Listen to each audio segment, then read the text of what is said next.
Hey, what's up, you guys? My name's Eric Yamamoto. I'm here without my headphones. And I'm going to, there's a couple things that I forgot to mention yesterday. Well, I was just off yesterday. Um, I don't know. I was just really tired from the whole ice bath thing and everything that I kind of lost and forgot my process. But what I wanted to do is take a few steps back and take a look at not this. Let's go back to this passage right here. So in 1945, Jack Otogawa was a 442nd American soldier. He went to Dachau to save Jewish people from their deaths. Jack got knocked out somehow and gets transported to feudal Japan.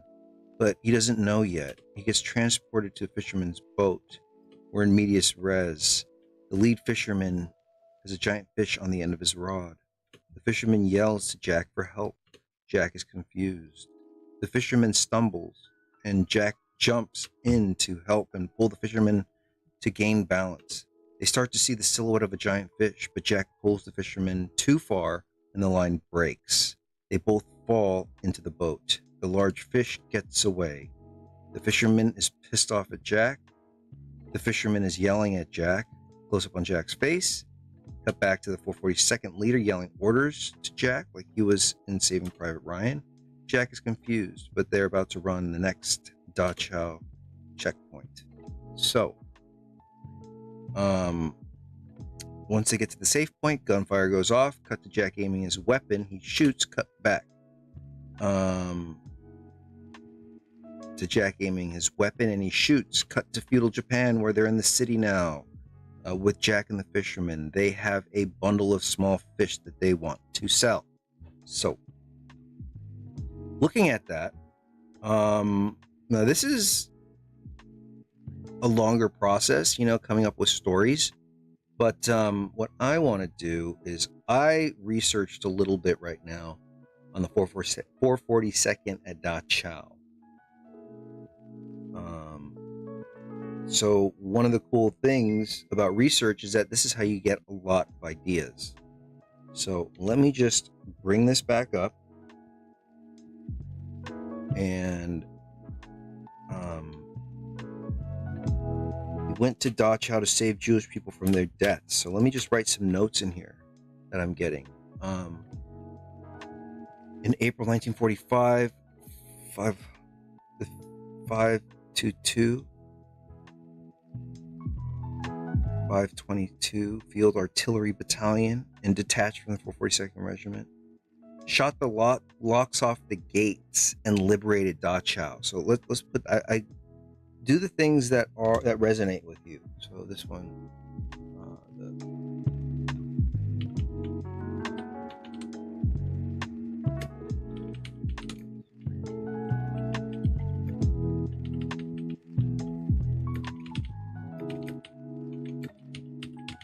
which is a detachment.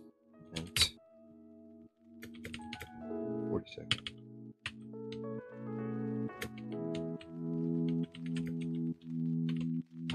Combat team shot the locks.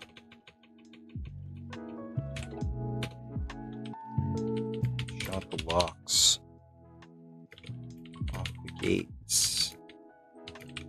Liberated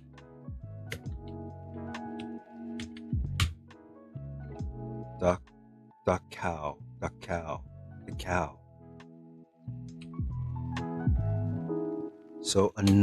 So here's that's interesting. And some of the things that Rice has been saying about, going back to the character's backstory really helps flesh out tone, flesh out the story, and flesh out the what's going on with the people and the characters. So this next part, which I have, is, and this is all from PBS SoCal. So according to the Dachau testimonies, concentration camp prisoners feared German allies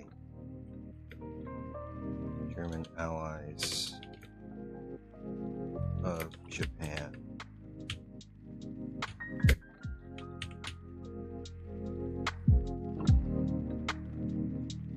According to Dachau testimonies, concentration camp prisoners feared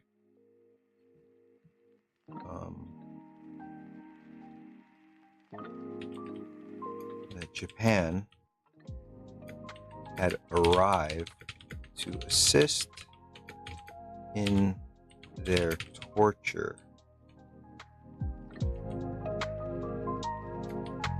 when in reality they were Japanese American tday of the 442nd Battalion. So, reading this, what I thought was interesting is that this is a testimony. So let me bold that in right there. So, according to the Dachau testimonies, concentration camp prisoners feared that that German allies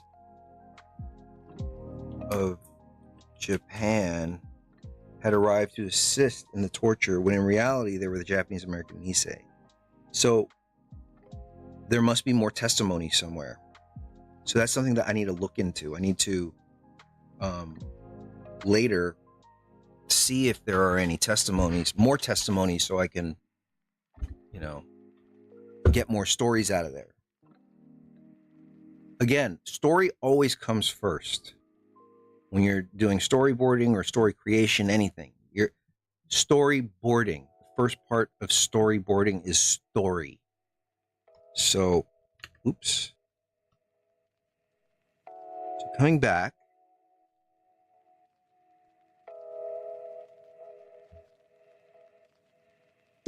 The Japanese American tday, the soldiers fighting for the liberation of Europe from Nazism. Hey, what's up, Bryce? Welcome.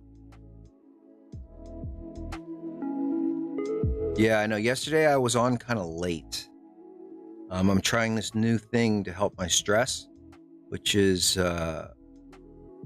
basically taking ice baths with someone that helps guide me through this type of meditation. It's pretty. I'm still figuring it out, but yesterday was the first day, and I was so off yesterday. My drawing sucked, but that's okay. Sometimes you have good days, sometimes you got bad days. All right, so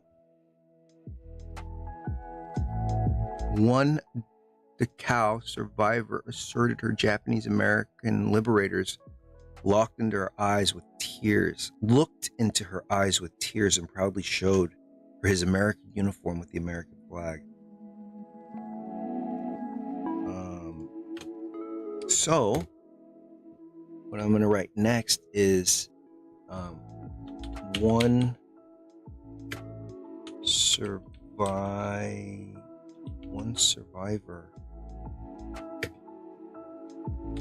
in Dachau recounts that her Japanese American liberator looked her in her eyes, looked her, looked into her eyes with tears and proudly.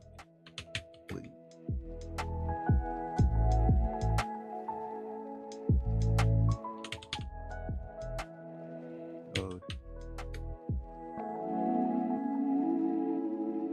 his American flag on his uniform. And that's a beautiful scene. Okay, let's see.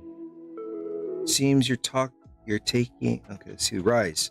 It seems you're taking the right way about it, though, instead of repressing or distractions, which ends up worse. How's the project going?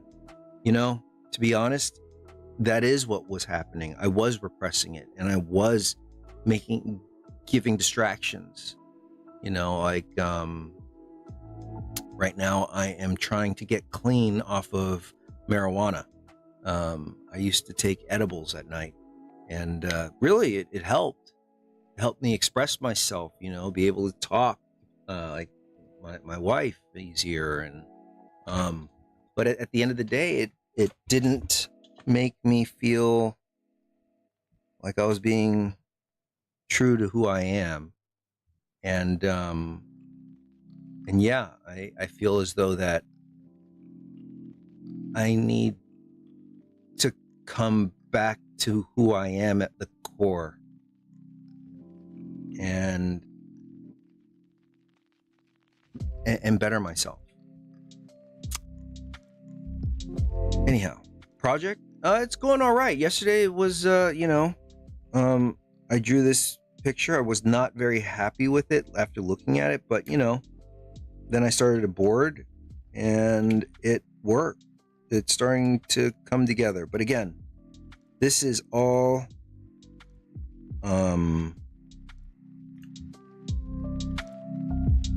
just fun. Yes, mental health is totally the wildest journey.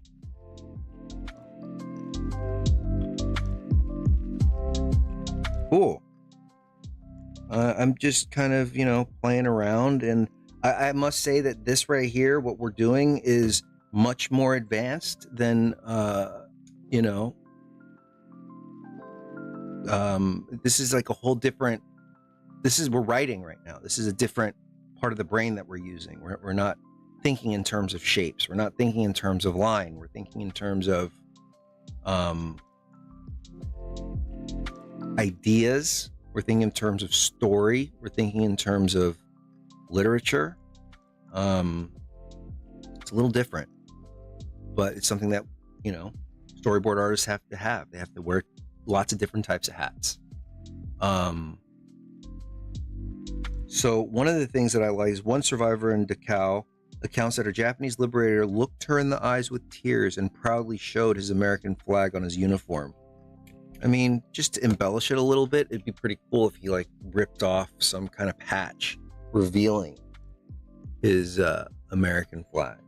So let me just write that in. He rips off his patch revealing the American flag on his shoulder.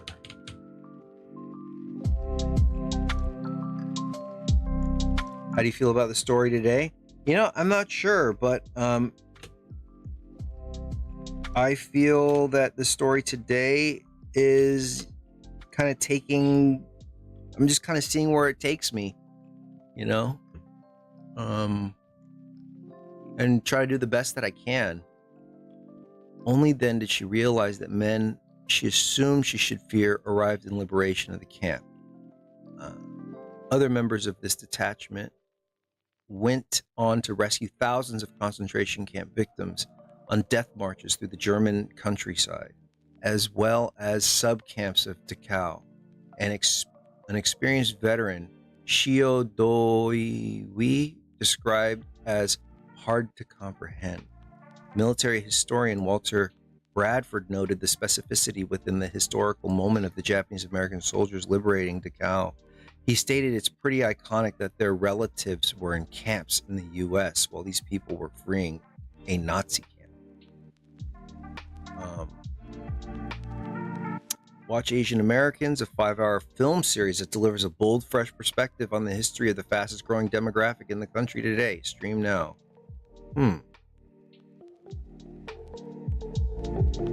Okay, let's see. Stories of the 440s of the 552. The cow. What are the testimonies? All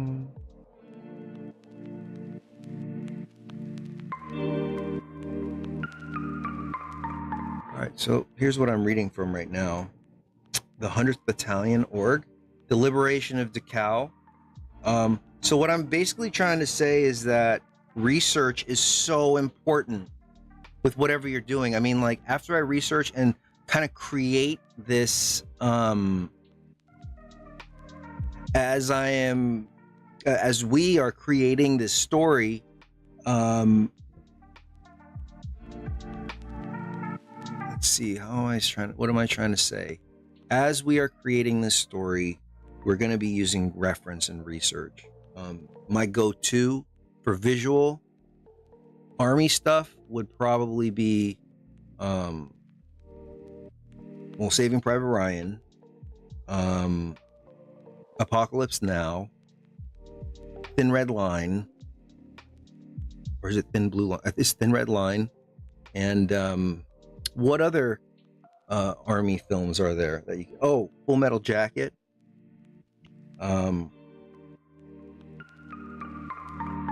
So let me go back to this. The camp itself was almost completely burnt down, and near the entrance I found more than 200 almost completely charred bodies. A few uncharred bodies were emaciated skeletons, literally consisting of only skin and bone. The opening of 2 large makeshift pits carried out by a health officer revealed a huge number of corpses piled on top of one another. In 5 layers, the arms and legs of many corpses had been broken, apparently to force them into the pit. All life in the camp had been extinguished.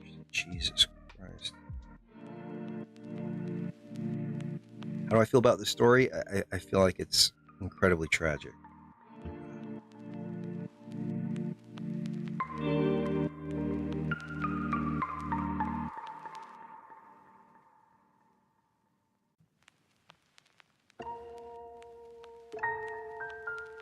I mean, Rise, you're in Poland. Like, I know this is a weird topic, but do you have family that were in these concentration camps?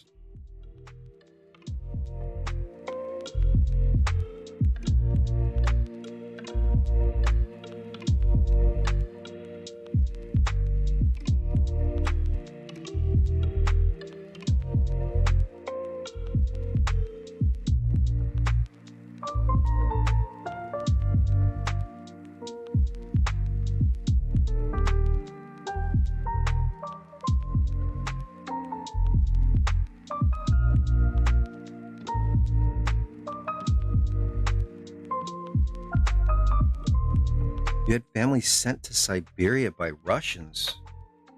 What does that mean? I didn't know there was things in Russia.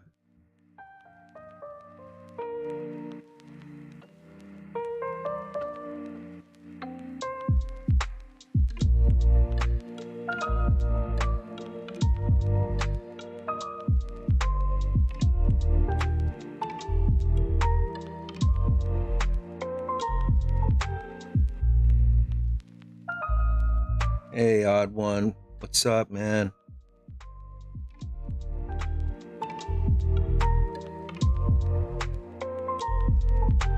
All good. Lurking is fine.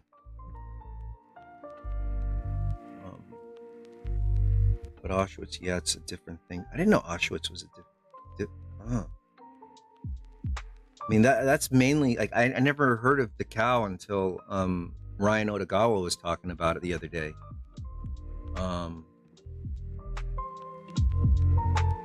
Rise. Oh yeah, Russia has been trying to destroy Poland since way far back, but that's imperial countries for you. Oh, Jesus. I mean, is it still kind of going on today?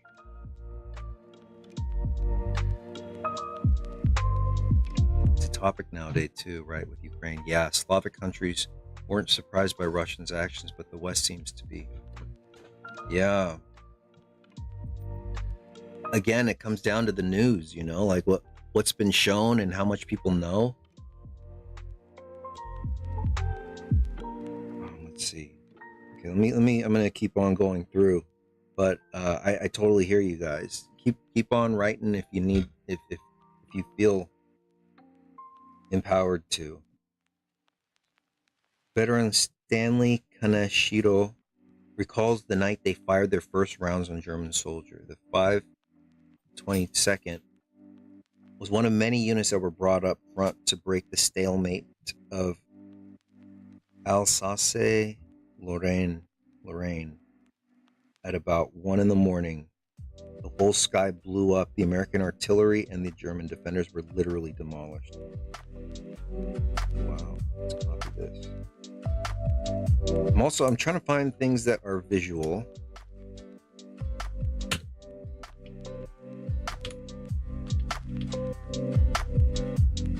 So,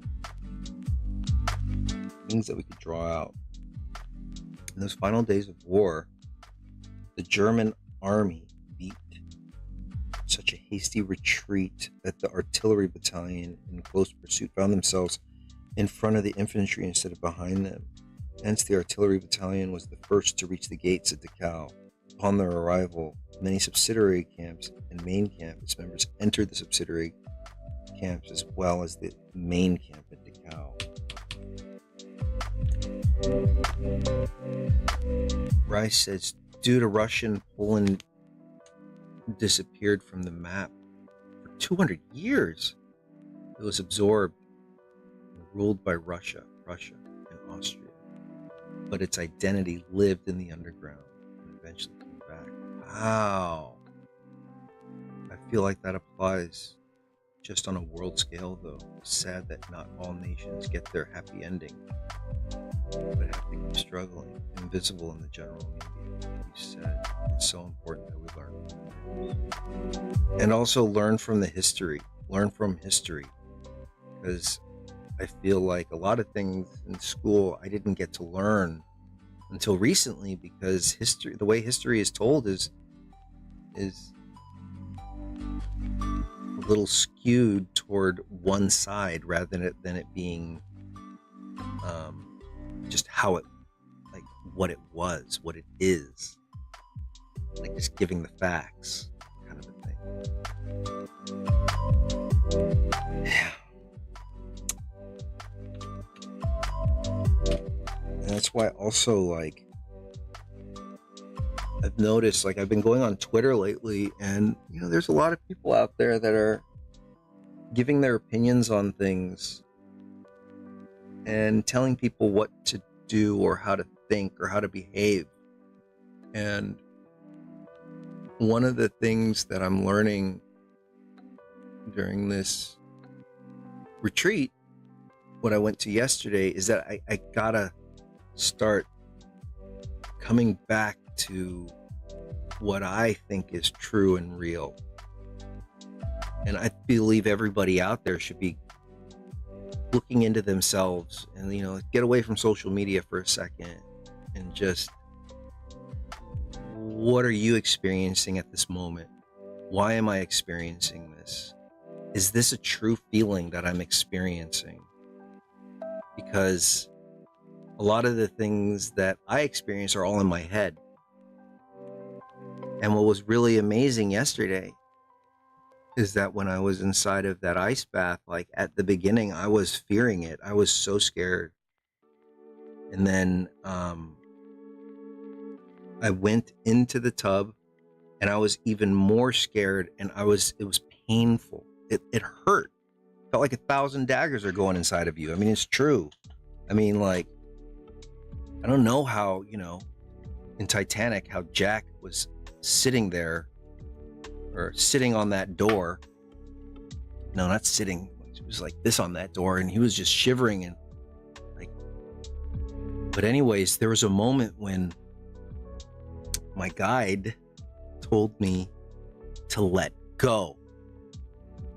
And from there, I relaxed my shoulders. And I was able to close my eyes. Like, I was like this the whole time, but then I just relaxed. And once I did that, all throughout my body, I started to feel warm. Like my body was kind of regulating itself. And I was able to sit in there almost peaceful. And then he told me, now it's time to get out. And I was in there for about 2 minutes. I got out, and immediately when he told me to get out, I was like, the cold came over me all over again. And just getting out was like, it was really difficult. And then I pushed myself out, and that's the way I react to stress. Like, I don't want the stress in the beginning. I'm resisting it until I finally have to let go. And once I let go of it, everything was fine. I was able to be in that stress, and I was able to let go. So what I'm trying to say is that we all experience this differently. And that was just my experience. The ice bath is just the ice bath. It's not doing anything. It's just there. But I'm putting my own projections onto it. I'm putting my own fears on it. But when I just, when I was able to just let go and almost become the water in that bath, then I started to feel more comfortable, and I even felt warm. And that's kind of how I want to approach my stress these days, and approach life, not to be so reactive. I'm very reactive. I'm very like, oh, gotta fix this. Oh my God, the kids are crying. Gotta do this. Oh my gosh, the kids want this. Oh my gosh, my wife wants this. Oh my gosh, the cats want this. Oh my gosh, the dog wants this. Gotta do this. Gotta. When, like this morning, my daughter was crying because she couldn't get her shoes on. And I took a beat, and I didn't want to react to it. So I just calmly told her the steps on how we can put on her shoes. And she calmed down. I can't control her feelings. All I can do is control my feelings. But anyways, let me take a look at these chats. Sorry. That's another thing. I got to learn to not say I'm sorry so much.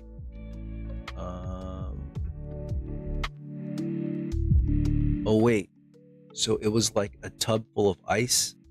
Ice cold ice? Yes, ice cold ice. I mean, there wasn't ice in it, but it was like a bathtub that had like freezing cold water in there. It sounds amazing, but not easy. No, it's not easy at all. But I mean, is life easy? It's not easy. Neil, what's up, man? Welcome.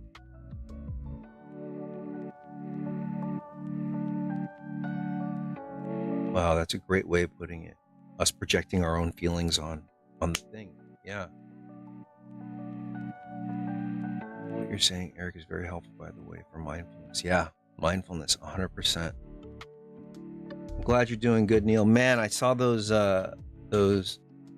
comics that you were drawing. Those look so good. I'm so curious on your approach and how it, like, Are you using reference? I'm pretty sure you are, because I mean, reference is the key, I feel.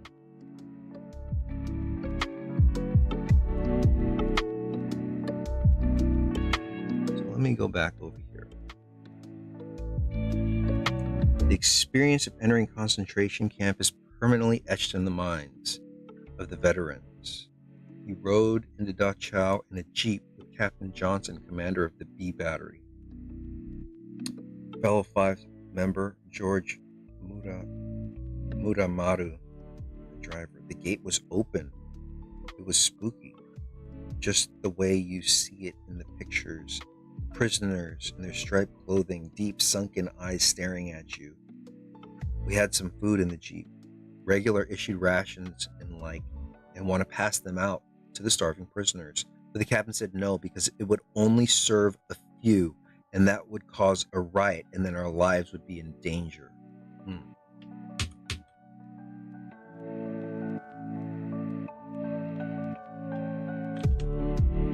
Wow, that's powerful. Although the gates were open, the place was still full of prisoners. Where could they go? They were free, but they didn't know what to do with that freedom. Shuttled from prison to prison for years, how many survivors were very far from their homes? I mean, that's fascinating. Like, they were free to go. The gates were open, but they didn't know what to do with their freedom.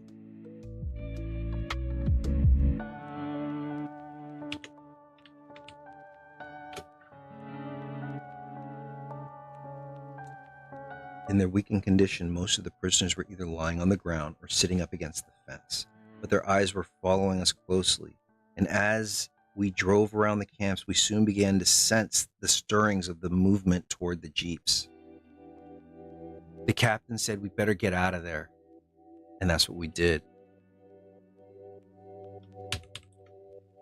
It's almost like saving a drowning person, it seems. Like, when you're not supposed to, if someone is drowning, you're not supposed to jump in the water, because they're going to try to grab onto you and pull you under, and then you both are going to die.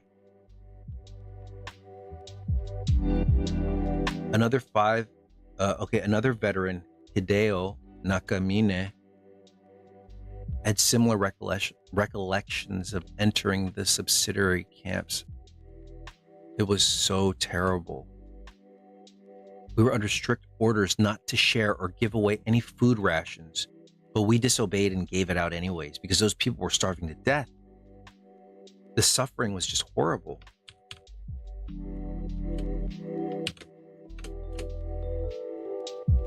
Nakamine's experience has driven him to maintain a lifelong interest in the concentration camp experience. He has also worked to document the role of the 552nd, the 522nd played in the liberation of Dachau, and to provide information as requested by such groups such as the Center of the Holocaust Studies in New York.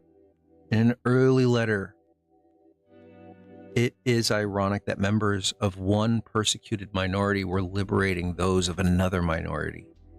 Yet, the official histories have so far ignored this. It's time to set the history straight. So that's interesting. I mean, again, Rice, this goes into the whole thing that we're talking about, how history ignores certain things.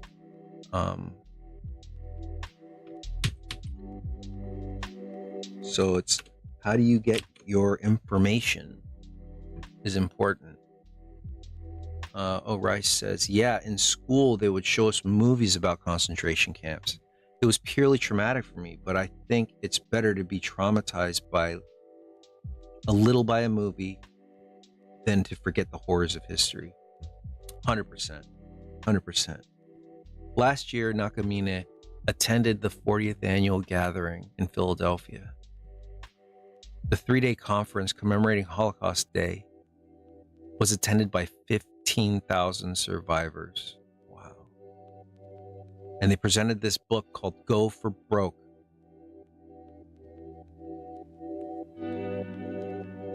I'm very curious on what it means by go for broke. I mean, I've heard it for years.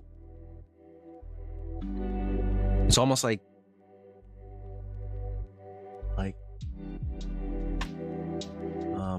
you're all in. Like, put all your chips in. You're all in. Go for broke. That's maybe what it means. I sat at a table saying, "Cow, I was mistakenly taken as one of the survivors until I explained to them who I was. They made me feel like one of them. Everyone would come and shake my hand, thank me for what I had done." At the approach of the American troops, German guards had evacuated the camp, taking many of the prisoners with them so they could not fall into American hands. When the 522 entered the town, Waakirchen, south of Munich, they were met and cheered by 5,000 Dachau members who had been. I wish that there was more accounts at like how and what happened.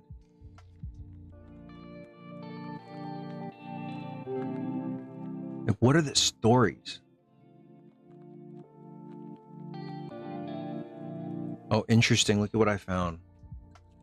August 2021, Mr. Tamashiro interviewed two 552nd veterans who said they had entered Dachau, which consisted of the main camp and many subcamps. One mentioned a specific subcamp, Bad Tolz, but both men did not provide specific dates when they arrived. This article, he stated, the artillery battalion was the first to reach the Dachau. So what I feel like I'm doing right now is I'm trying to find everything and piece together a puzzle that I don't even have the full picture of. That's storyboarding, like you're given the words and you got to piece together these images that you don't know what's right and what's wrong, but you just got to make it work. Kirby, what's up, man? Welcome. Rise.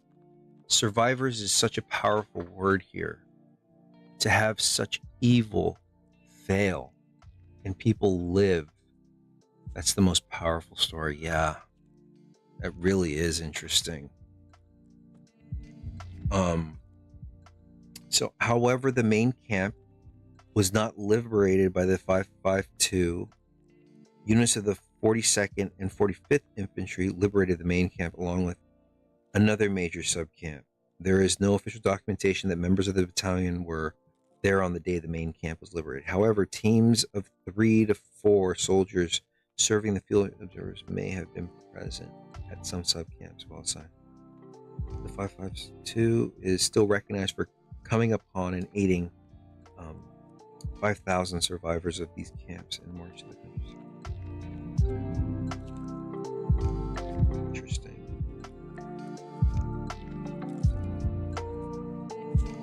So I'm starting to look at this part now.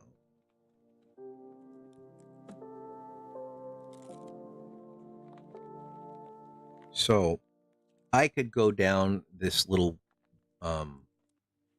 I could go down this this path for a long time and keep trying to get my my facts straight, this and that. But what I want to do is it's 10 o'clock a.m. Pacific time. Great. I'm just going to take the things that stood out to me. So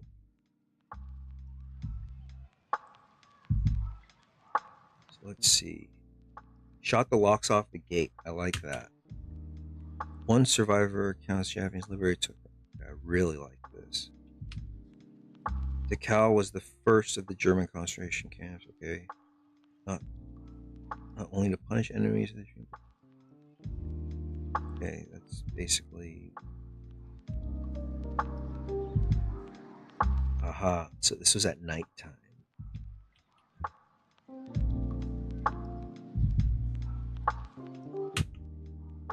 Highlighting the things right now that interest me.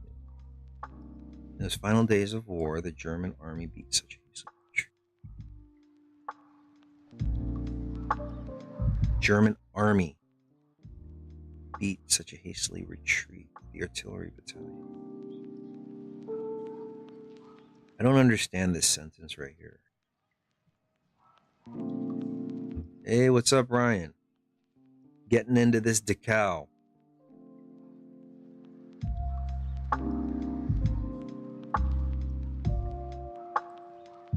The artillery battalion was the first to reach the gates of Dachau. So what is the artillery battalion? Let's take a look.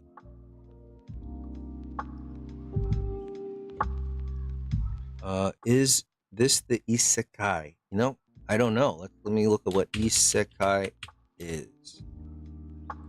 Isekai, subgenre, portal fantasy. Yes. Yes, it is. So what is an artillery battalion? Artillery battalion.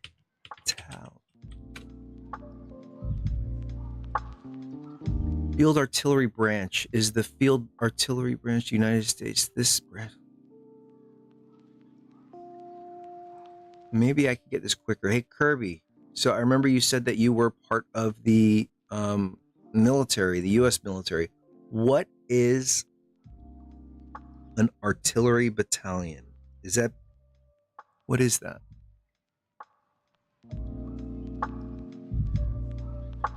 What's a BT? It sounds like a support BT. BT is like battalion?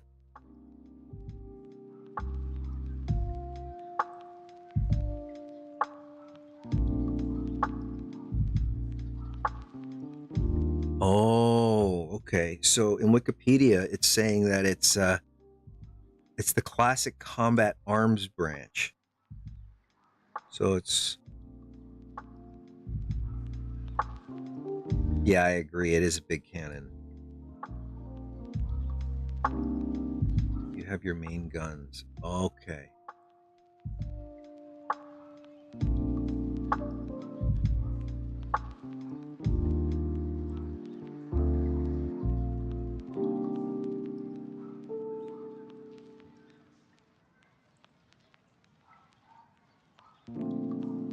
So I would guess that an artillery battalion is like a group of people or a group of soldiers who are going to be the first to engage in armed combat.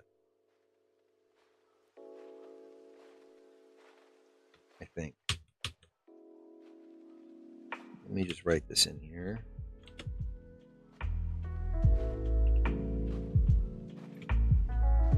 The first to engage in armed combat. Upon their arrival,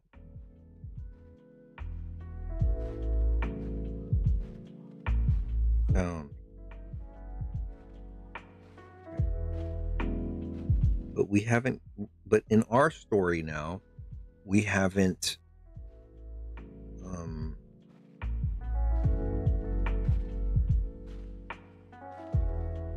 okay, I'm thinking, okay, because I got to somehow fit this within the story that we have. Oh wait, Kirby. You have your main guns, then you have units that are its eyes, ears, and hands. Interesting. So with the artillery support, you have the main guns, then you have units that are like the eyes, ears, and hands. Interesting. Okay.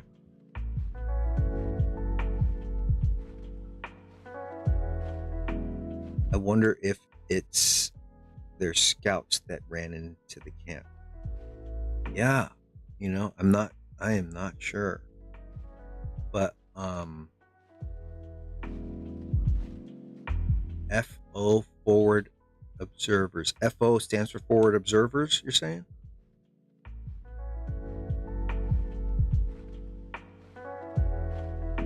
Right, so okay, well here's the Field Artillery Battalion. It's activated in 43.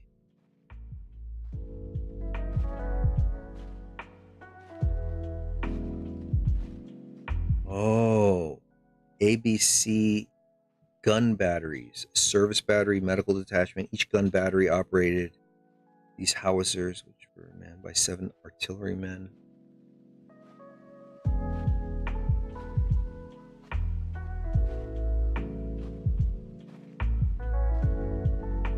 The men of the 522, many of whom had science and engineering backgrounds and a good understanding of mathematics, were known as one of the fastest, most efficient artillery units in Europe, reaching speeds of 3 rounds in less than 1 minute from each of the guns.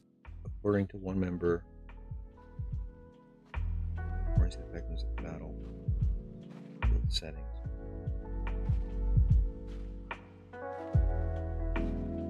Well, what they're saying is the 522 is like a branch of the 442nd.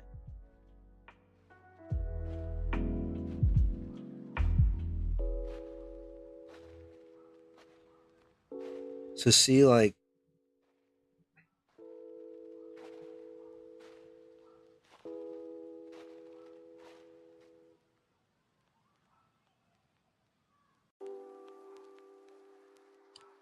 for these men whose artillery service had been kept them behind the front lines and away from the harshest experience.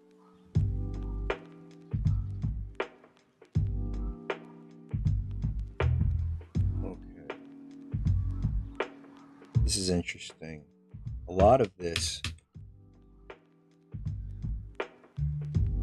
is down here.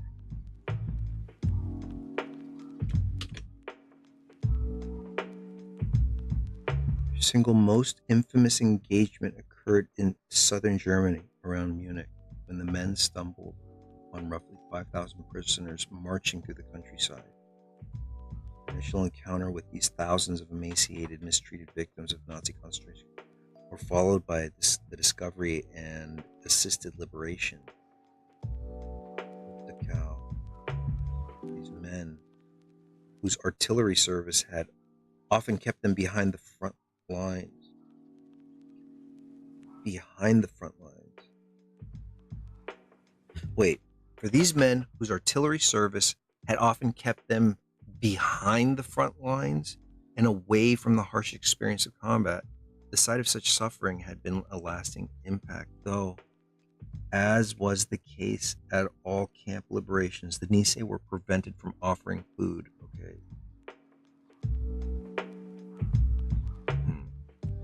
I'm not really sure what this means. Like, what does it mean by behind? Let's just keep moving.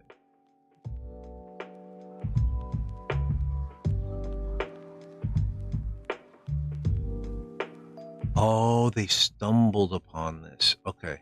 Thank you, Kirby.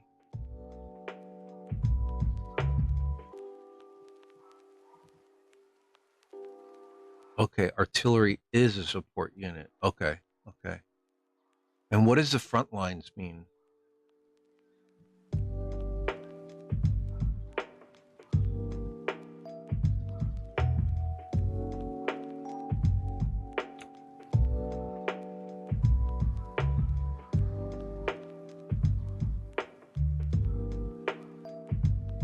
This big gun is not the first fight unit. So the fight unit is the first? All right. So okay. Man, there's just so much language I don't even know. So let me just take a look at what this looks like.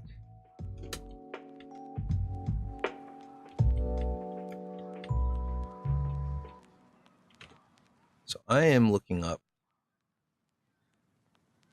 Dachau map. Why am I doing this? Because I need to know what I'm doing. The first in the fight is infantry. Okay.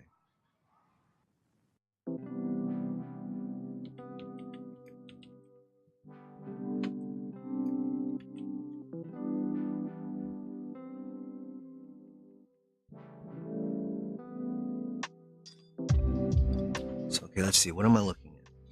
Here's the cow. solid squares represent selected camps because of map scale.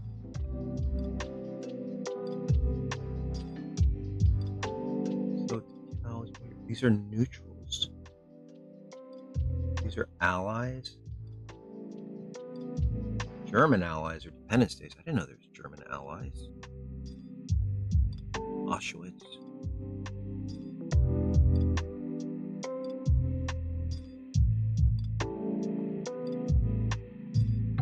German. Oh, so I guess they're friendly among other Germans.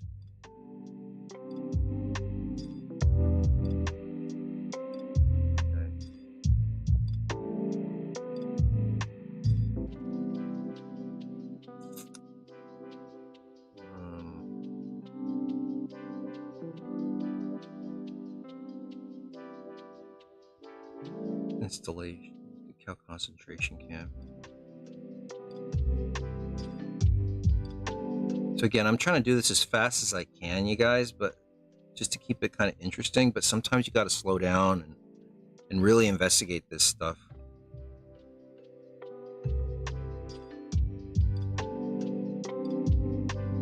Barracks for the clergy. Disinfection barracks. Jesus. Hospital. Medical experiment barracks. Oh, this is just horrible. It's sick.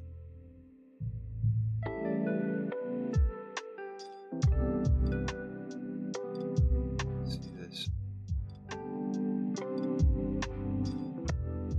Okay, I think I'm getting somewhere. Numerous remains from the time of the concentration camp, as well as specific places of remembrance, are located on the grounds of Dachau. I wonder if they're going to show me where the Japanese American came through. Let's see. Thanks, Rice. Yeah, it does take time. I want to do it justice, you know, even though it is going to be kind of fantastical. I want to give it justice. Map of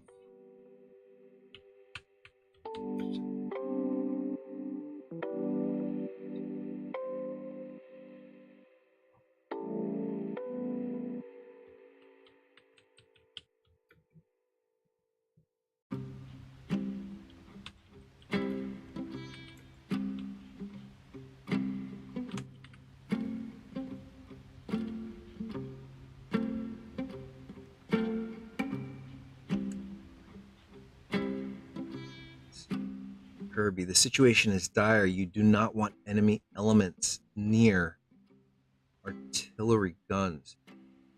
To have stumbled upon a camp behind front lines.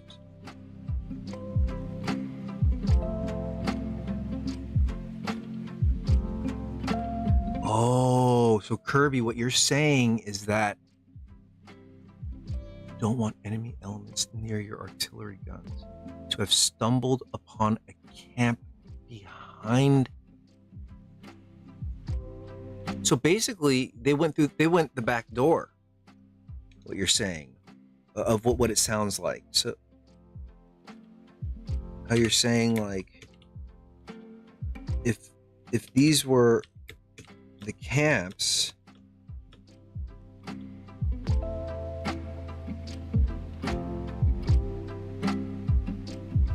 you're saying if these were the camps and these are the front lines,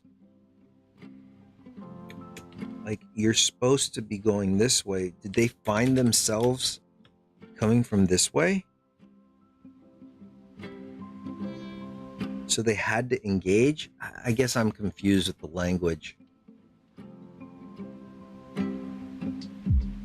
That gun is supporting the infantry.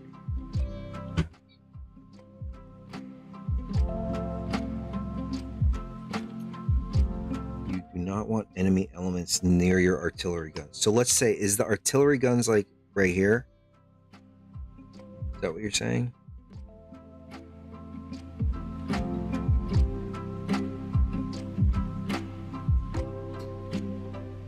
And these artillery guns are supporting the infantry.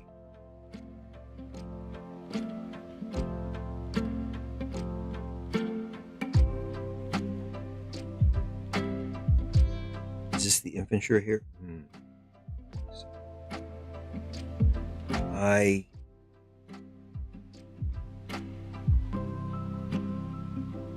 don't have it right now. I don't know how to set it up to go on here. That is a task that I will learn. Let's see. Yeah. So let me just ask if this were the camps.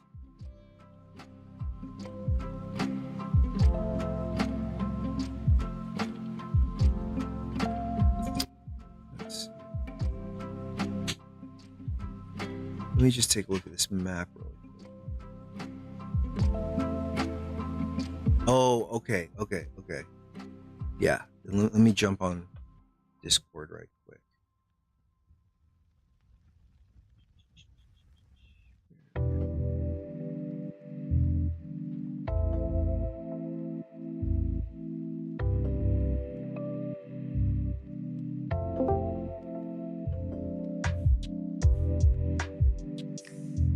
All right, Kirby, I am in.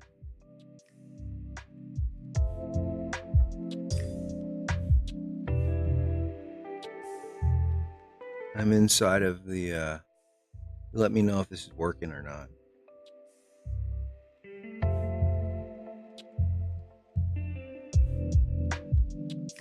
I don't even have any headphones.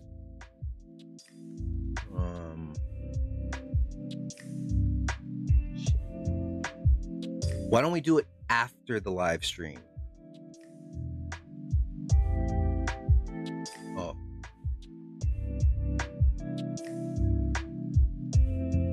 Wait. Let me try this out again.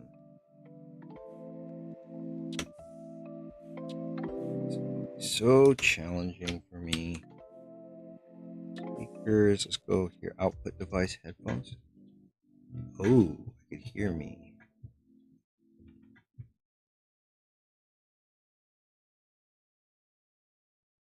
All right. What's up, Kirby? Kirby? Yes, I can hear you. Hang on a sec. Let me turn this music down.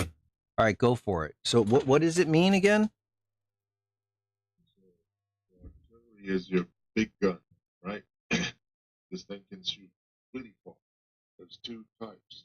It's a really big one. There's a smaller one. Right? But both are so big that they need to be attached to a vehicle to pull or move around, right? Okay. Now they shoot really far.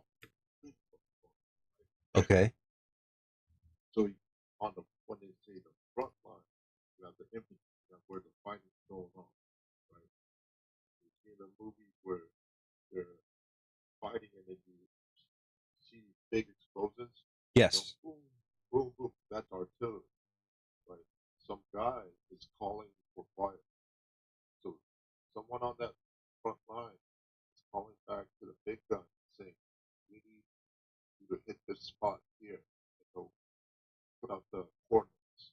Okay. Artillery's job is to take down the coordinates and calculate, do the math to hit that spot. Okay. So they're very important. You can't have them all of a sudden go silent because they got captured by the enemy, right? Oh. Infantry front line on because the bad guys, your enemy, also have that same capability. They have artillery too. So if you lose your artillery, you lose those big explosions. Right. So Artillery is used to not only just destroy infantry, but mainly destroy armor. So World War II had a lot of tanks. Right. A lot of times, the American tanks ping pong balls against the Panzer, right? The Tiger said that they had in World War II. They had superior tanks, so artillery would be able to take them out. That's the importance of the artillery. So I what they mean see. is this unit here, when that's why when I was watching your stream and it said that they were artillery unit, and they ran into enemies. That is a big oh no, you know, because usually these artillery units have They enough men to protect it. Oh. So what you're saying is that if the artillery unit sees the enemy infantry, that's a oh no moment for the good guys. Yeah, so like the intelligence is supposed to provide where this artillery unit is going to be hidden because they're shooting this gun from an unknown location. Uh-huh. So what happened? It sounds like is that they have smaller units scouting the area, right, protecting this big gun. Yeah. What happened is they saw this camp of POWs, so they report back to the big gun, and we got enemies pretty close to us.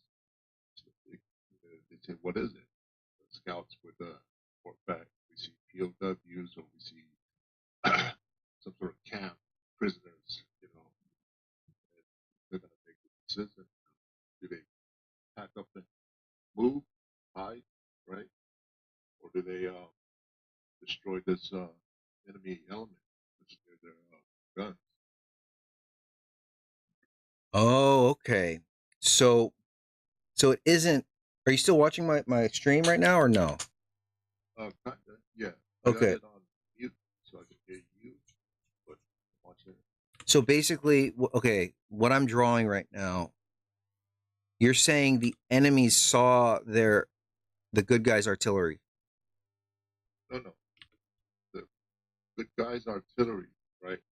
Think about like ants, right?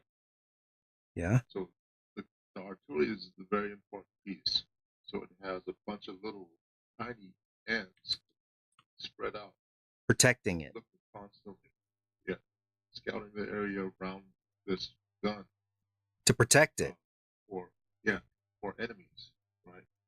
So they probably saw the camp, the scouts. One of the counts saw. Okay, okay, okay. Yeah. So the scouts would report back to the big gun. Now the big gun, since it's a battalion, right, would have a security element like a small uh, hit team, right, that runs around protecting. So what it Okay. sounds like is those scouts saw the camp, saw the German soldiers, saw the prisoners, report back to the, the main gun, right? Which is this one right here. And This is the big gun. yeah, Uh-huh. and they'll say, "Hey, we have a camp here. We have German soldiers very nearby, and then what do you want to do?" Uh-huh. Right? Uh-huh. So that's the eyes. Remember, I said the eyes, ears, and hands. Yep. So the hands would be the security element, right? The ears is the communications and stuff. So this is the ears, the Yeah, talking back. and the The eyes hands. and ears are talking back to the brain, right? Artillery. Okay. So the artillery unit they would make the choice. Like how many are there? It's called Oh, salute. If you look up, put a period, S period, A period, you know, acronym salute, that be the report they give back. oh, okay, okay. Size, activity, uniform, and all that. You can Oh, look it up okay. and they'll tell you the process. And then look up board observer. That, that's the job we're talking about. Forward observer. Wow. Okay. All right, cool. So Thank you, Kirby. So yeah, wait, going back to this really quick, when it says that their initial encounter with oh no, for these men whose yeah, artillery service had often kept them behind the front lines and away from the harshest experience, the sight of such suffering had a lasting impact. So they were supposed to be behind enemy lines. These people, no, the no, ears. I the mean, other way. They're not. When you say behind enemy lines, they're inside enemy territory. Because oh, behind front line means you're inside safe territory. behind means you're safe. Oh, So okay. like if you think about a football game, right? Yeah, That the front line is where all the center is, right? All the yeah, blockers. yeah. The quarterback being way behind them, that's behind the front line. I see. Behind the front line. That makes sense. Behind enemy lines, you'd be on the way on the other side, Behind on the opposing on the side. enemy side. Oh, okay. So for the You don't want to put your big gun behind enemy lines because right, then they'll take it over. they'll capture. Yeah, and Oh, that gun is so important. One round can take out top 3 city blocks. oh my God! 3 city That's why blocks. I told you. That's why I told you they have the power to destroy tanks, armor. Okay.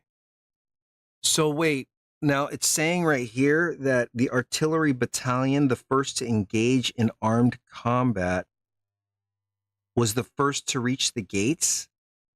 Is that bad? So I don't know much about the situation, but it does sound bad because when you have your support unit doing the fighting, they're not supposed to do the fighting. That means that, um, It could get taken. it, yeah, it's like, let's see how to say I mean, this. it's like chess. If we're fighting in Iraq, right, Yeah. right, the Iraqi army all of a sudden shows up in D.C. at the White House, right? It's bad, right? Yeah. Yeah. So this gun is They'll just get as taken. important, right? It's supposed to be behind the front line, right? And to see the enemy so close, where the scouts for this gun can see him, it's very it's like Mm. because so let's say one of the German soldiers go out to, I don't know, go pick the camp has their scouts too, right? Their patrols outside away from the camp. Hmm. And they soldiers, German soldiers, he goes and it's like, oh, stop, I need to take a piss. He goes to pee, and then he sees the big fucking gun Hmm. of the Allies, Hmm. right? He's Yeah. gonna call back to the camp, just like their scout do, right? Yeah. He's gonna call back to the camp. Camp is a camp. It doesn't really have the capabilities to take out this gun, but Right. they'll call like, Support. right? They'll just say they'll call it in, and then they'll have German fucking bombers come in and destroy that gun. Oh, I And then see. what happens is in the front line, they don't have support from artillery. Oh, wow. So this is like a whole this yeah, wow. Okay. Okay. All right, So, cool. so, so like what that is saying, what you read, I can see what's going on. So they see the camp, so they have to make the call. Do they leave, right? If they leave, also, right, those prisoners are going to be prisoners. Yeah. So they got to do the salute report, right? How many, what's their active capability, right? The armament, what weapons are they Uh-huh. taking, right? And then someone in that, well, someone in that unit Let's just do it. people. Mm-hmm. So they use their security element, which is like, they said, group of like infantry, like soldier ants, right? Mm-hmm. Protect the gun. Like, let's move on this camp. What's cool too is that um, since their artillery unit is probably they can use that big gun to Oh yeah. bring the camp. Oh wow. Okay. Okay. That means any like defensive fortifications like machine gun pits, towers, or anything like that, Get they can taken easily out. destroy with this calculate the distance and everything and shoot with a big gun. Wow. Okay. Dude, Kirby, thank you. I think you gave me a lot. So what I'm gonna do probably is they see the camp, they make a call. Do we go through or do we fall back? And they do this whole salute. The size. What is a what? I'll look up what salute is, and then they ask, do we take them out or do we fall back? They decide to take them out, and they infiltrate the camps. That's what it sounds like. Do these Japanese Americans speak Japanese? No, I don't think so. Maybe. I'm not sure. But Because it would also be a plus. if they did, Because the Germans, yeah, Germans probably have their communications, their ears, right? They can probably hear what they're trying to catch American Tom, right? yeah. And if they catch it, it more than likely that unit would have English translators, right? Just like on our Oh, side, we had German translators. yeah, So yeah. on this side of the war, they probably wouldn't have Japanese translators. They would. They wouldn't because it's on the It's Western front instead of right. Pacific. I see. So, so they could relay communications in Japanese and German soldiers wouldn't even know. That's That's the whole point of interesting. yeah, why we had on the Pacific we had these Native American com and intel relaying information in what was it, Cherokee or Navajo? I think Navajo. Mm. During what time? When was this? In World War II? This was World War II, but against the Japanese on the Pacific. I see. These Native Americans as their communications element because they would use Indian, their whatever tribe to talk to each other. The Japanese could not understand what the communications. They didn't even know what language it was. Oh, right, right. That's interesting. Okay. Okay. All right, cool. Well, here, I'm going to jump back onto the live and I'm going to explain. I might not have it 100% right, but um, I got to put this character, Jack, inside of the situation for him to get transported to that fishing boat. How is he going to get transported? We have a couple different ways. Um, it was first just like a trance. Another way was going to be someone gets hit in the head from the back of the head. But one of the things that I wanted to show is that you kind of have to try all of them out to see what's the best one and what'll work the best. What do you want? Do you want a scientific or a supernatural? I'm not sure yet. It might, I'm not sure yet. To be honest, but I did research scientific and supernatural might also be nice. I don't know. Like that's why like I kind of have to experiment, you know, with different things. But yeah, here, let's talk more on the chat. Is that cool? All right, dude. Thank you. Thank you. Bye.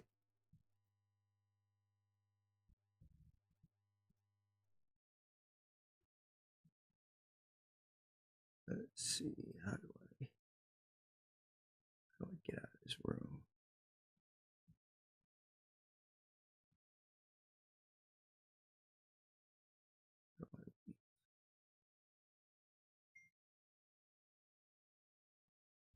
Oh, there it goes. Disconnect. All right, cool.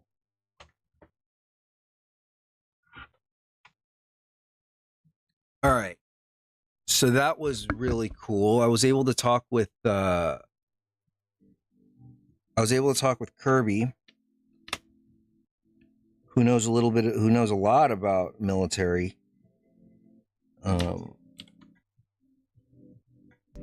Who knows a lot about military etiquette, and what I am going to be doing right now is, so okay, I guess Jack would probably be one of the scouts. Man, there's so many different perspectives to go from this. But to be honest, it's already 11 a.m. my time. It's like 45. It's like 10:30. And I gotta actually head out. But let me just type all this in so we have a place to begin tomorrow. By the way, there's this other live streamer named Tyler Mowry, I think. I don't know if you guys have heard of him, but he does like a live stream on how he develops scripts and stuff. And I thought that was kind of cool. I mean, he's doing it all day long. I only have like an hour, 2 hours. But let me see.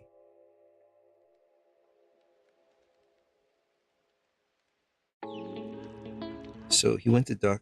So this is incorrect. I mean, well, this is a beat right here.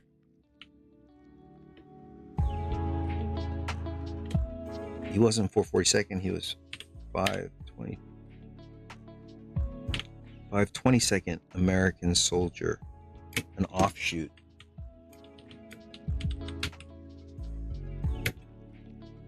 Yeah, it does. I mean, being able to just talk with Kirby, that's like one of the best ways of researching is talking with someone. I remember when I was on the film The Marvels, the director, she went to talk with different scientists about entanglement. And I mean, that's great research. You know, the more you know, the more you're able to bend reality, I think.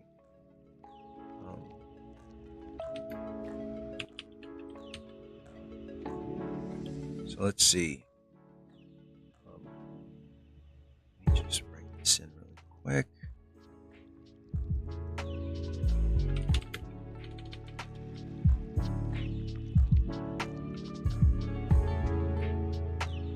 Beats on how to take down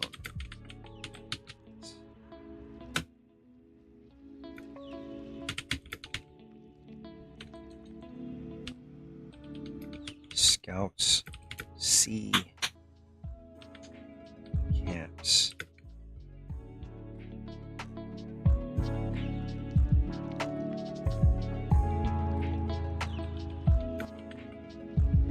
Radio. Scouts radio the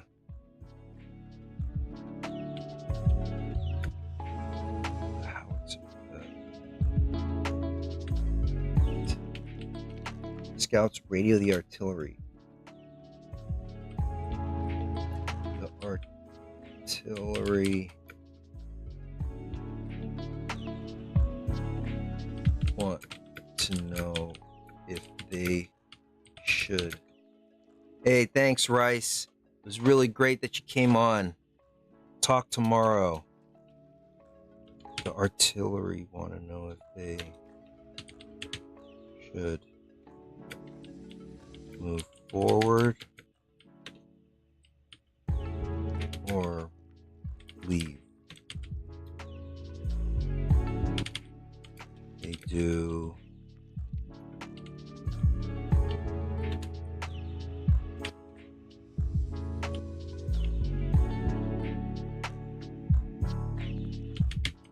They decide. Move.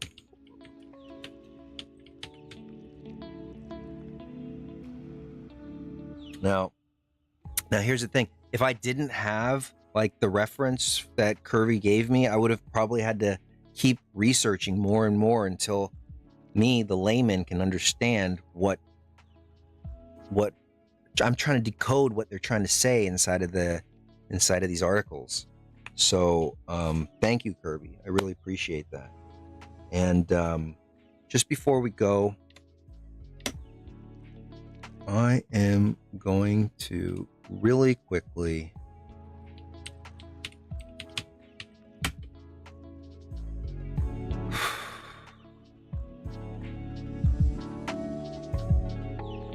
do a drawing.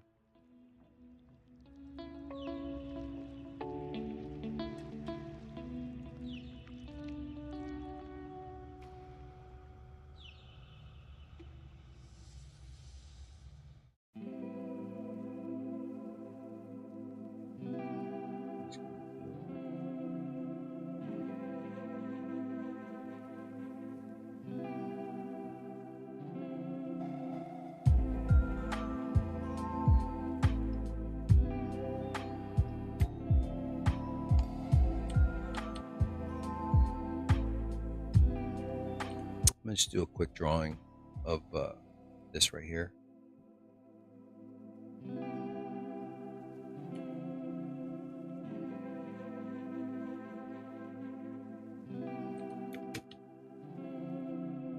I'm gonna draw every day.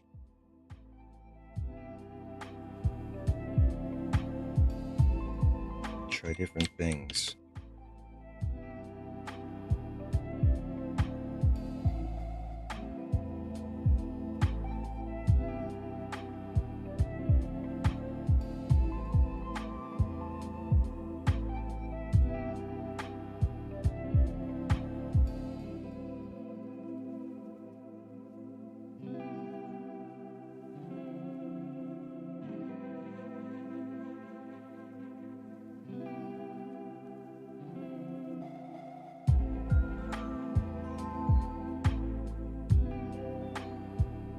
Trying this little method, basically taking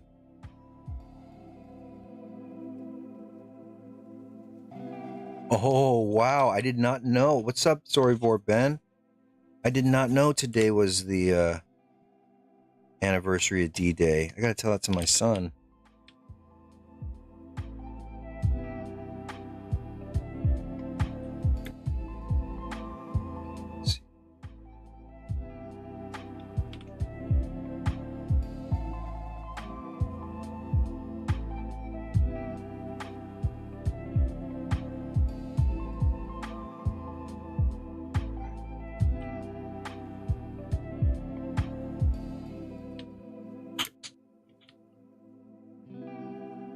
Ryan said, I watched this doc series on Disney Plus called Erased, World War II's Heroes of Color. It's pretty interesting. There's only 4. Hopefully they have more.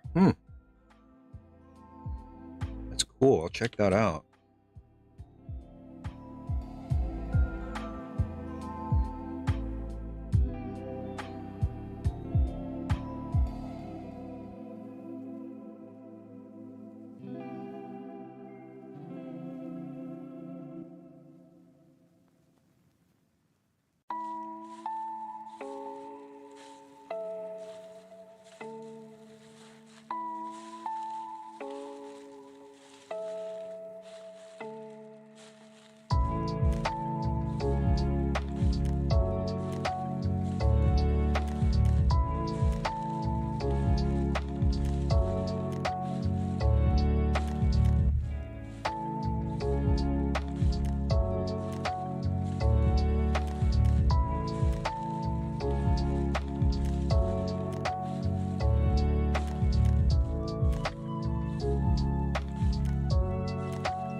And now, taking a look at this, what the hell is going on here? I don't even know. That's when you can make shit up.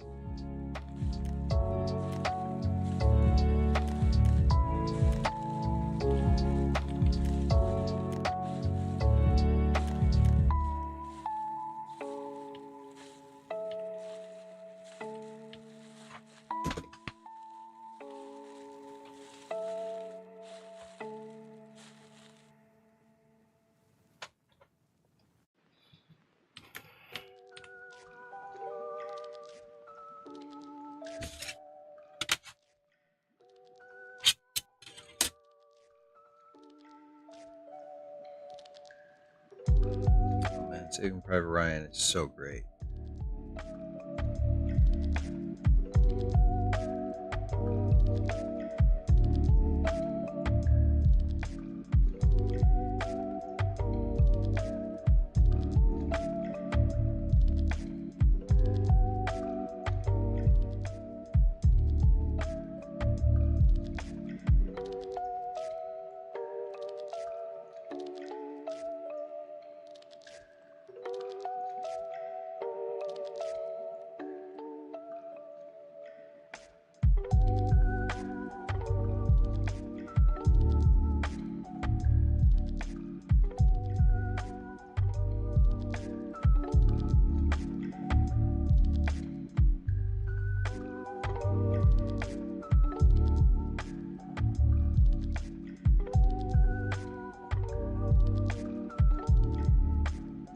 Yeah, Pacific was so good, Ryan.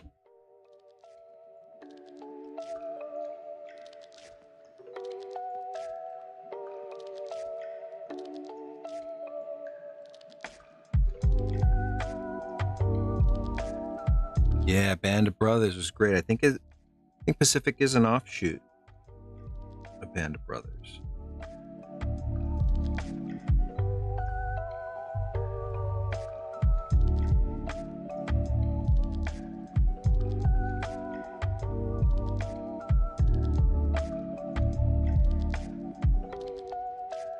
How many people out here are writing their own story to draw up one day? I'm curious.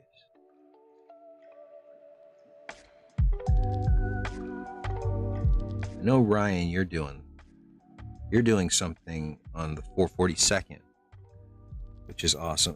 That big old pink hand, that's awesome.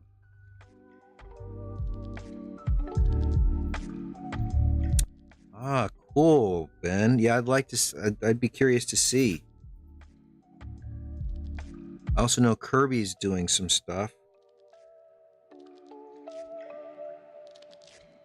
You know, storyboarding is a lot like directing. So, you should definitely keep on trying to write.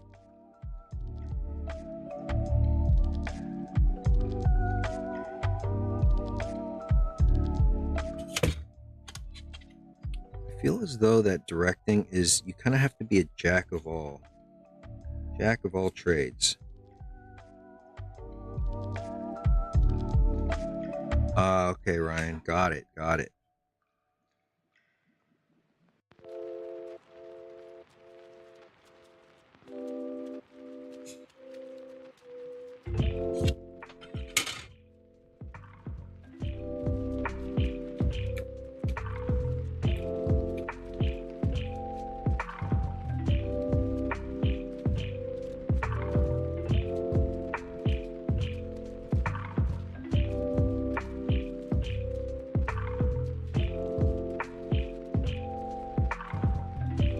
I think the biggest thing right now for me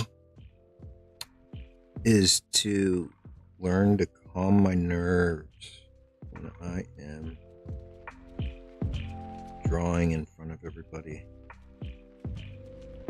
and writing, because my worries come from, I don't want to bore you guys, and also my worries come from, I don't want to be wasting people's time.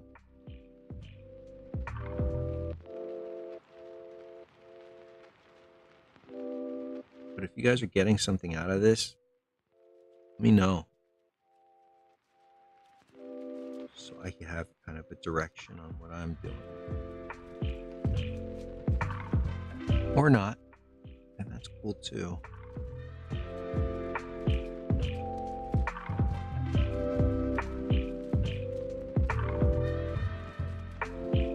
Ben says, that's what I love about boarding. You get to think like a director, write ideas, think like an editor and cinematographer, all of which I love.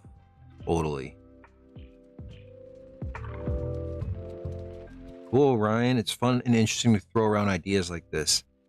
Yeah, it really is. I mean, that's one of my favorite parts working with directors is being able to throw ideas around, talk things out, shape the story, shape the visual language. Oh, Neil, what's up, man? You're still on. What up? Oh, I'm glad that you're enjoying it.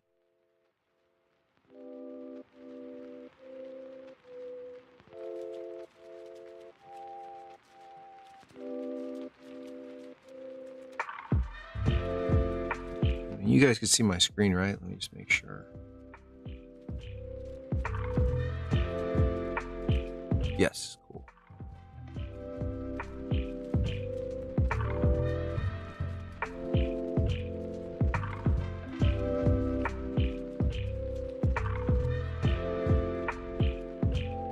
So yeah, I got started off in storyboarding commercials. I started to work my way back up. Oh, cool. I'm glad you do that, Ben. Nice, Ryan.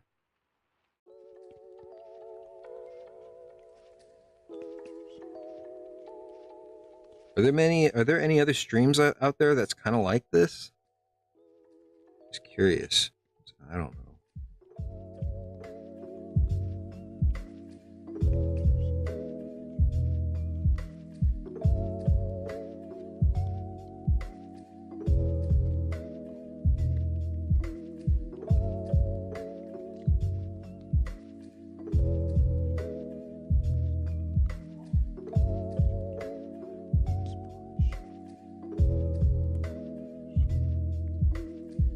Actually, I think Paul and Jelly does some.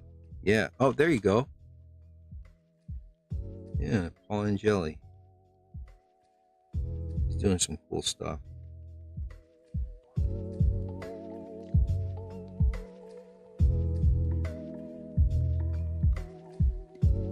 Oh, there's a comic book artist who live streams? Oh, cool. Who's that?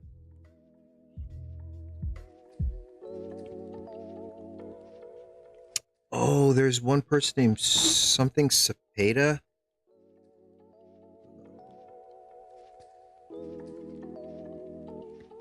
Steven Zappa. Box office artist. Check that out.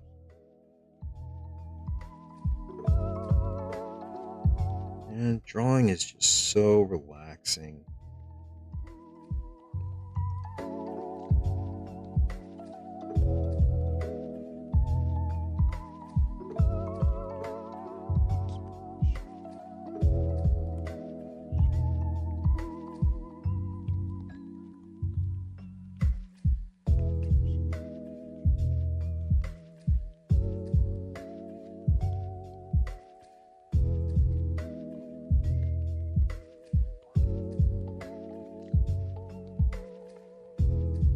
AT&T, they fixed the internet outage in my area. Well, I feel as though if there is an internet outage, they should be giving us free internet for the amount of time that they did it. You know, I've been looking into getting a VPN. Does anybody have that? What is it good for? You know, I keep seeing these ads for like NordVPN. It's like, what does it do? Is it worth it?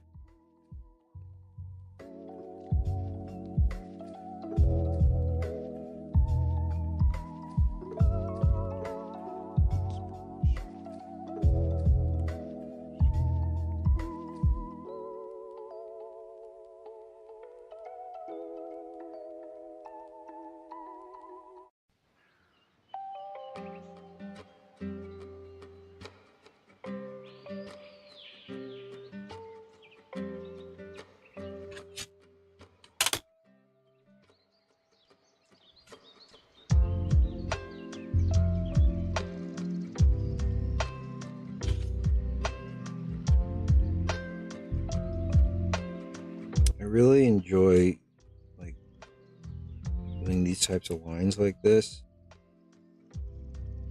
because it just makes it feel more like a sketch.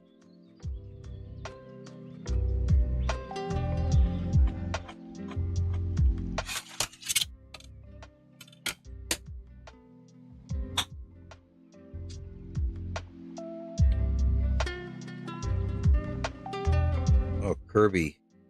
Ryan is a badass artist. You gotta see his stuff.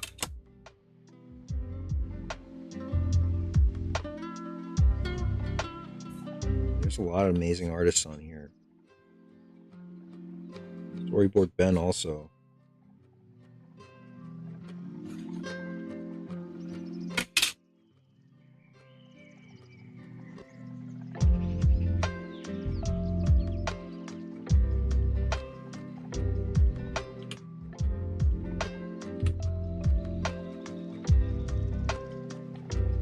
Yeah, there was one of the streams that we did with Ryan, and we did Ryan did a Wolverine character.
What I love about everybody who's in the audience right now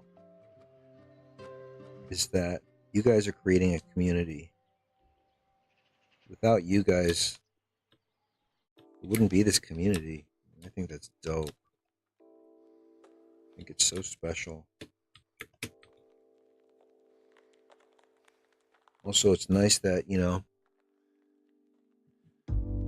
it doesn't feel like there's an ego here, which is nice.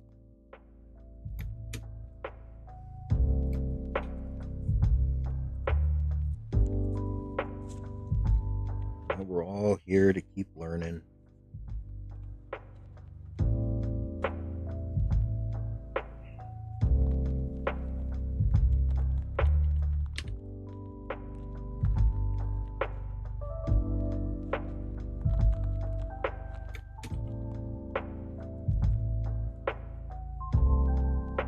Didn't know what that thing was over here, so filling it in with lines. After I do that, I'll come through.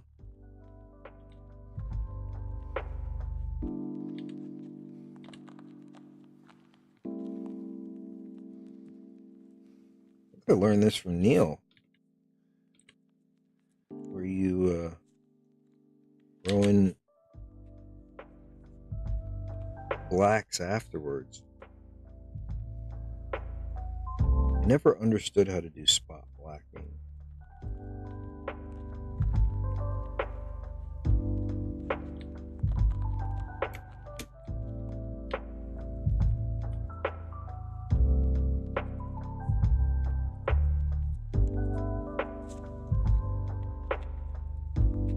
So you gotta kind of have to think where the light's coming from.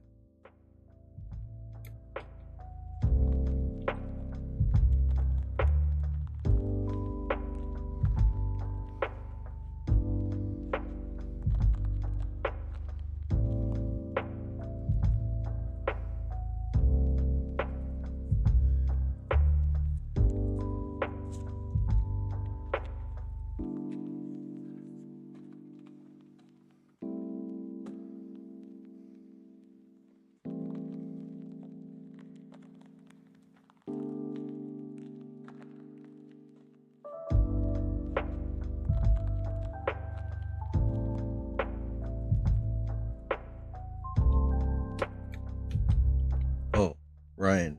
He said, Eric, I have to talk to you about The Godfather more. You said he was an animator, right?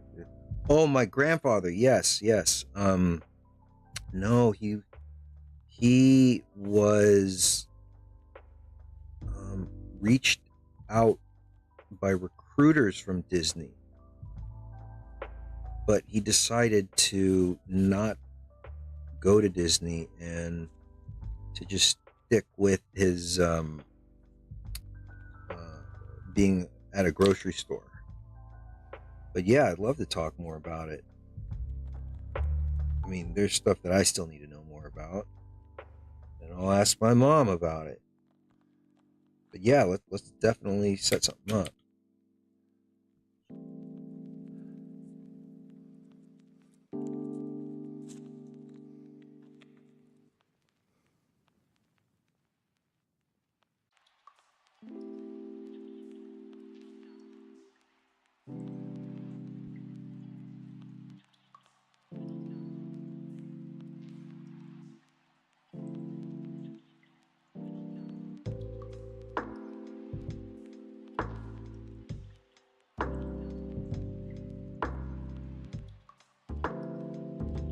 I'm wondering about the grocery store too. How it could be my. Oh, yeah, I know. It could be. I'd be curious. Was it in the 30s? He was born in the 20s. It could have been. It could be. Yeah, I'm not sure. I'll ask.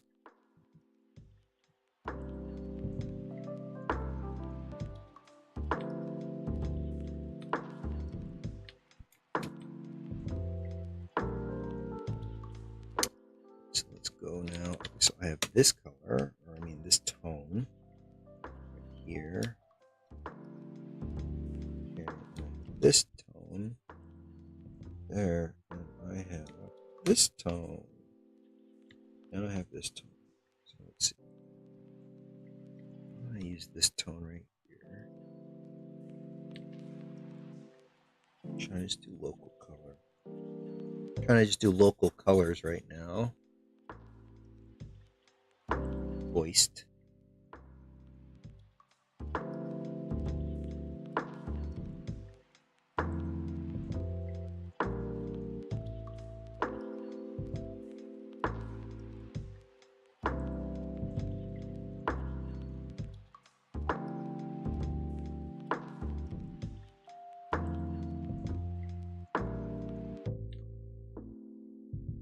But yeah, back to storyboard Ben. Um,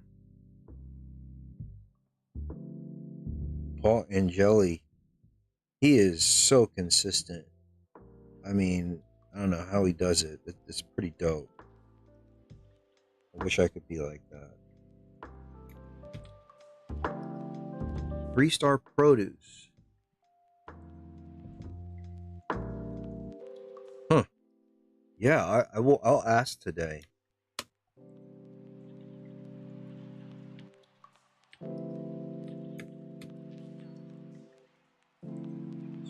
This color right here. Let's go between those.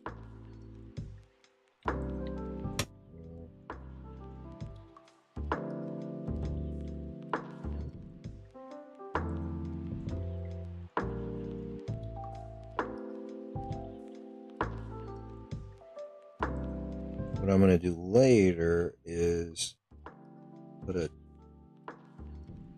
kind of a wash or something.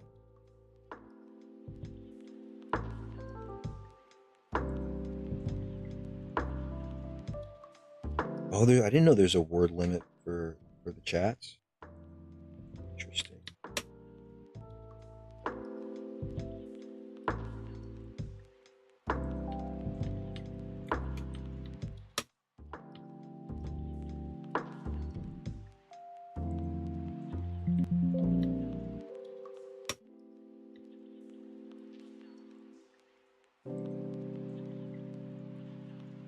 This color, go in between there. When I go in between,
Yeah, Lucky Star Market sounds very familiar. I'm gonna ask. I'll ask today.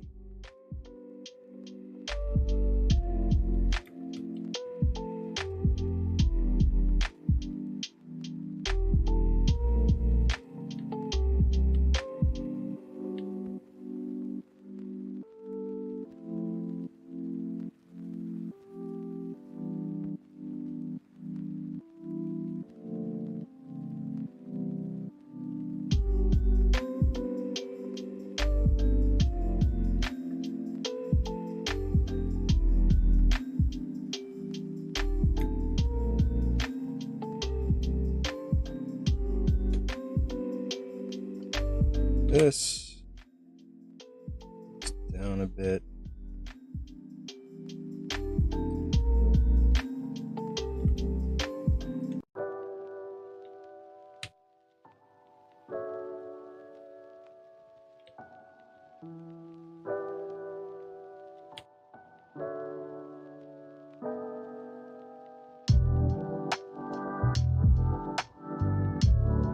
Some atmosphere up in there. This is one of the things that DPs do. Just throw in the atmosphere. And it helps them give more depth.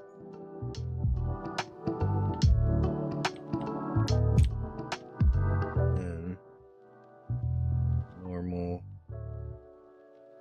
color dodge. I learned this when I was a PA.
This is color dodge. What color dodge can do.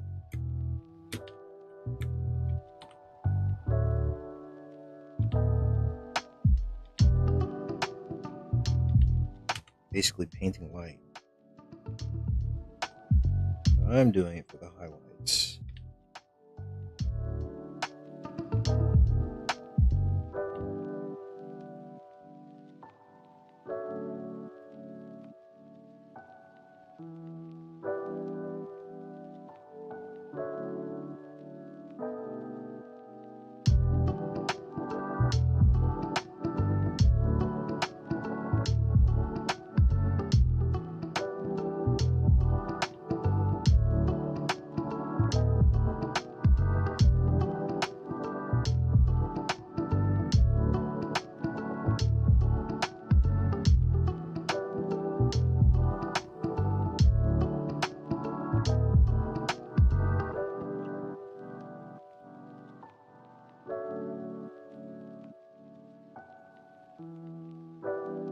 Just fucking this shit.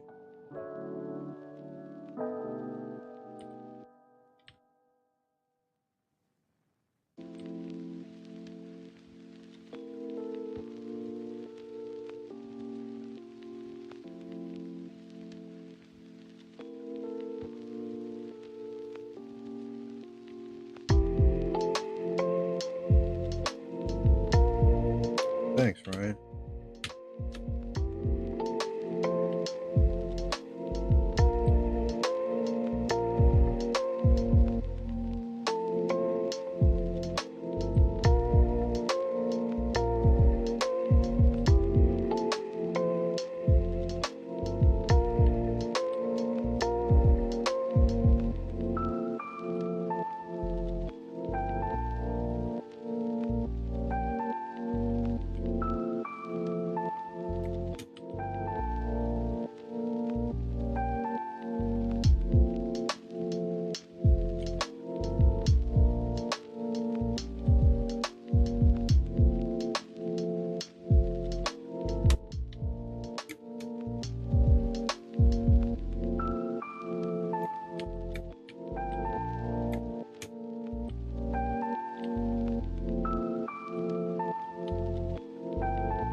that's the end of today's show.